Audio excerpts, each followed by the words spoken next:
Troisième chapitre. La planète homicide. Ces planeurs parurent frôler la dent de pourpre inclinée sur l'abîme. Une ombre orange les enveloppait, puis ils s'argentèrent au soleil zénithal. « Les messagers des terres rouges !» s'écria Mano. Il n'apprenait rien à ses compagnons de route, aussi bien ses paroles n'étaient qu'un cri d'appel. Les deux escadrilles hâtaient leur marche. Bientôt, les masses pâles s'abaissèrent vers les pennes émeraudes des hautes sources. Des salutations retentirent, suivies d'un silence. Les cœurs étaient lourds. On n'entendait que le ronflement léger des turbines et le froissement des pennes. Tous sentaient la force cruelle de ces déserts où ils semblaient scier en maître. À la fin, Targ demanda d'une voix craintive. « Connaît-on l'importance du désastre ?»« Non, » répondit un pilote au visage bistre. « On ne le connaîtra pas avant de longues heures. On sait seulement que le nombre des morts et des blessés est considérable. Et ce ne serait rien, mais on craint la perte de plusieurs sources. » Il pencha la tête avec une calme amertume. Non seulement la récolte est perdue, mais beaucoup de provisions ont disparu. Toutefois, s'il n'y a pas d'autres secousses, avec l'aide des hautes sources et de la dévastation, nous pourrons vivre pendant quelques années.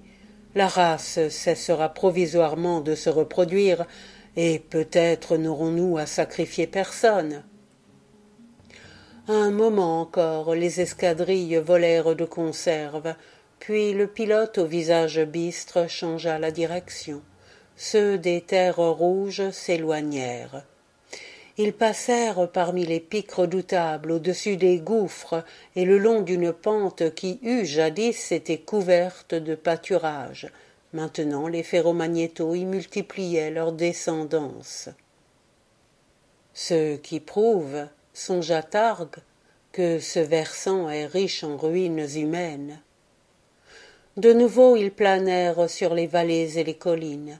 Vers les 2/3 du jour, ils se trouvaient à 300 kilomètres des terres rouges. « Encore 1 heure !» s'écria Mano. Targ fouilla l'espace avec son télescope.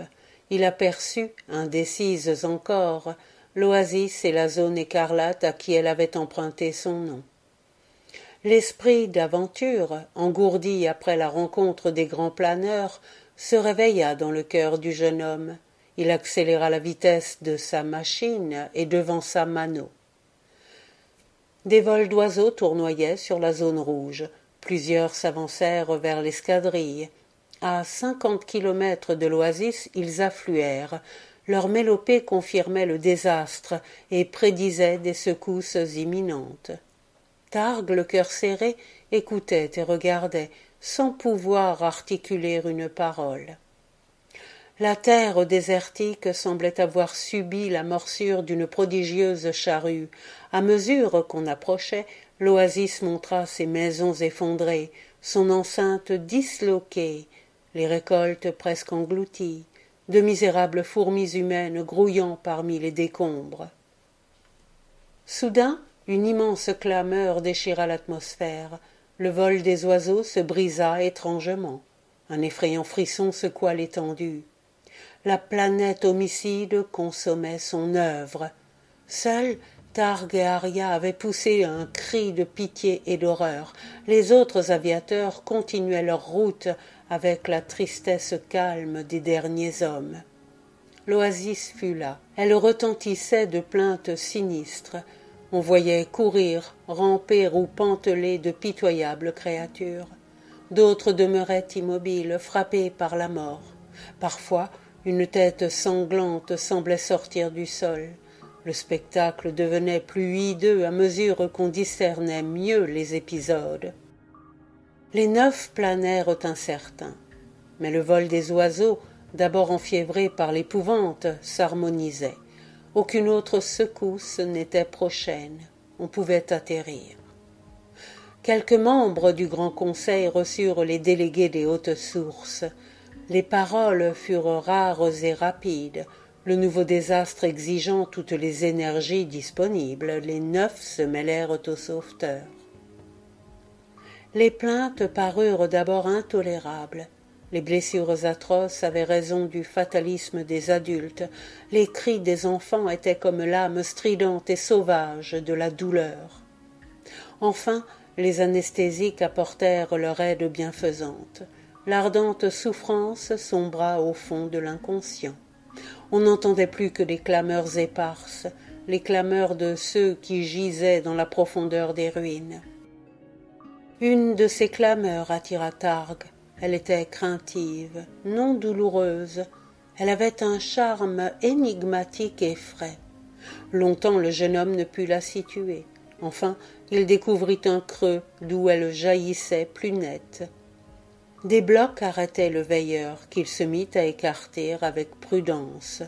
Il lui fallait constamment interrompre le travail devant les menaces sourdes du minéral. Des trouées se formaient brusques, des pierres s'éboulaient, ou bien on entendait des vibrations suspectes. La plainte s'était tue. La tension nerveuse et la fatigue couvraient de sueur les tempes de Targ. Soudain, tout sembla perdu. Un pan de paroi croulait. Le fouilleur, se sentant à la merci du minéral, baissa la tête et attendit. Un bloc le frôla. Il accepta la destinée. Mais le silence et l'immobilité se refirent. Levant les yeux, il vit qu'une grande cavité, presque une caverne, s'était ouverte vers la gauche. Dans la pénombre, une forme humaine était étendue.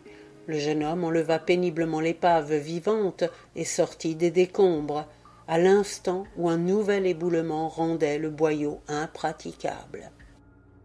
C'était une jeune femme ou une jeune fille, vêtue du maillot argentin des terres rouges. Avant toute chose, la chevelure émut le sauveteur.